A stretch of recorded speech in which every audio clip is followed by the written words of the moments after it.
Дорогие друзья, я, честно говоря, даже не знаю, чем еще добавить глубину тех выступлений и содержательность, которую мы услышали сейчас и от нашего уважаемого председателя правительства Магомеда Давудова и других ораторов. Это сделать, наверное, сложно, поэтому я сделаю только небольшой исторический экскурс. Вообще, что такое Конституция? Давайте попробуем перевести это слово, осмыслить его. Вообще, откуда оно появилось? Оно имеет два понимания. С одной стороны, мы привыкли к тому, что Конституция – это некий основной закон. С другой стороны, это слово имеет гораздо более глубокое значение, потому что Конституция с медицинской точки зрения – это структура организма. Что есть общество? Общество, в том числе чеченское, это есть единый организм. Были другие общества, были французские общества, британские, российские, азиатские, разные были общества и разные были организмы. И время от времени эти организмы вырабатывали определенный иммунитет. Они стремились к тому, чтобы упрочить свое состояние и чтобы чувствовать себя нормально при любой геополитической температуре.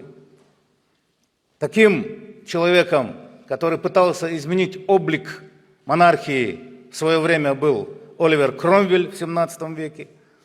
В свое время им был кардинал Ришелье во Франции.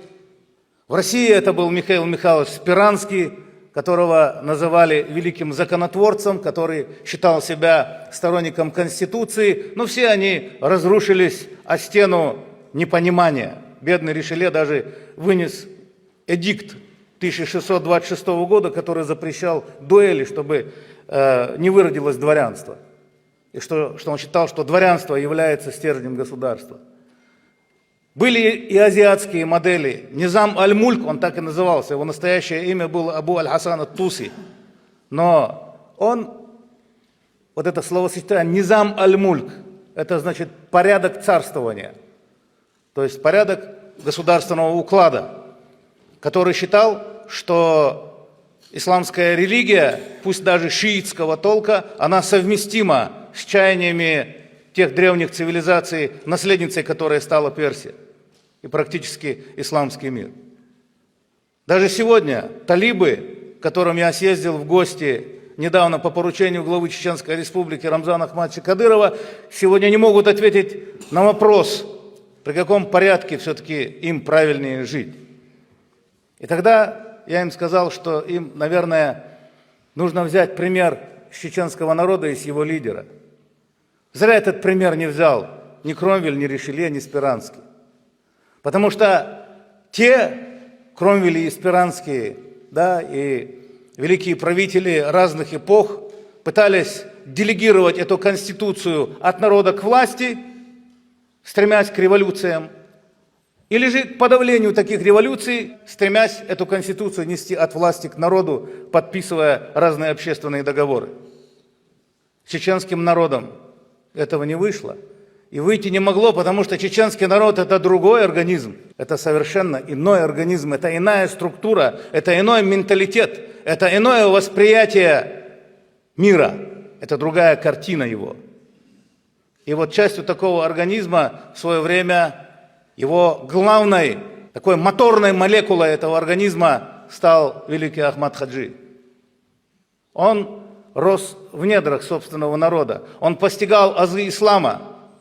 Он понимал, что с одной стороны делать жесткую исламскую республику так, как ее понимали в Судане, он изучал эту тему, он был великим богословом, так как это пытались сделать через какие-то социалистические партии Баас на Ближнем Востоке, в Сирии или в Ираке, или в том же Египте. Как это пытались сделать те, кто выходил с точки зрения политического ислама. И сегодня эта организация почти по всему миру запрещена, называется Хизбут Тахрир.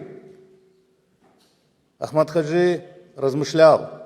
Он размышлял тогда, когда находился в своем комбайне, вырабатывая хлеб из этой земли, и наблюдая, как эти ростки пробиваются к свету. Подобно им, он хотел, чтобы его народ наконец пробился к свету порядка из тьмы в вакханалии разрозненности и хаоса, крови и непонимания друг друга. Посмотрите, сколько тейпов в Чеченской Республике, говорю я им. Даже есть те, которые несут сотни лет кровную месть между собой. Но феномен, который вышел из недр чеченского народа, раз и навсегда заявил, что чеченцы – это совершенно иной, уникальный, единственный в своем роде и древнейший по своему происхождению механизм, который всей своей чеченской органикой вдохновлял и вдохновляет, и продолжает вдохновлять этот мир своими свершениями и подвигами, как на фронтах войн антитеррористических и сегодня антисатанинских, так и на трудовых фронтах, восстанавливая нашу столицу, наши земли, наши села, строя мосты и дороги.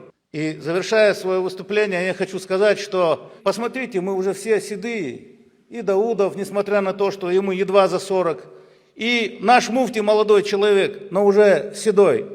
Посмотрите на меня, я тоже лыс и не кучеряв.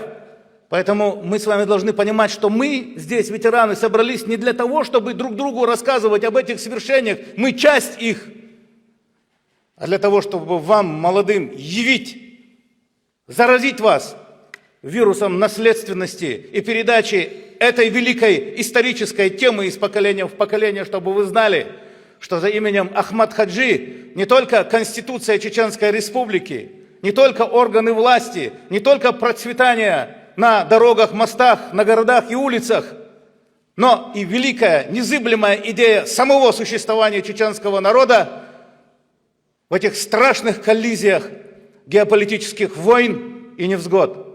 Это именно тот азимут, именно тот компас, именно тот вселенский маяк, который и дальше будет вести нас к великим победам и к безопасности во имя Всевышнего Аллаха и чеченского народа. Ахмад Сила, Аллаху Акбар.